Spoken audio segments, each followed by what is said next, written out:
They were first accused 7 years ago. Now 4 former U.S. security contractors will learn if they'll go to jail for one of the most controversial incidents of the U.S. war in Iraq. It was September 2007. 19 Blackwater security guards were evacuating a U.S. State Department official from a nearby car bombing. As another car approached in Baghdad's Nisoor Square, the guards say they thought it was yet another bomb and opened fire. 14 Iraqis were killed, 17 others were wounded. He promised to... Shortly after, Blackwater's founder, Eric Prince, testified at a congressional hearing.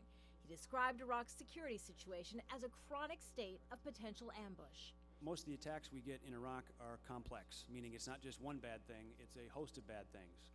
Car bomb followed by a small arms attack, RPGs followed by sniper fire. But government prosecutors argued despite the volatile security, the guards fired recklessly at unarmed civilians. They claim 3 of the 4 defendants are guilty of manslaughter, a 4th of murder for showing disregard for human life. At a 2007 congressional hearing on the botched security operation, members of Congress questioned who was at fault. Blackwater, we have to question in this hearing whether it created a shadow military of mercenary forces that are not accountable to the United States government or to anyone else.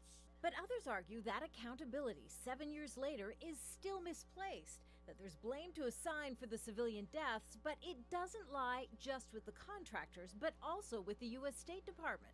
Author David Isenberg says Blackwater was hired under 2 sets of rules, a strict operating code of conduct. And then there's what they said privately to the contractors, which is, at the end of the day, do whatever you have to take, do whatever you have to do in order to get our people home safely. I think it's fair to say that the State Department pretty much looks at companies like Blackwater as sort of disposable assets. Blackwater has since been renamed twice to improve its reputation. It settled a separate civilian legal claim involving the attack. Now jurors will render their judgment.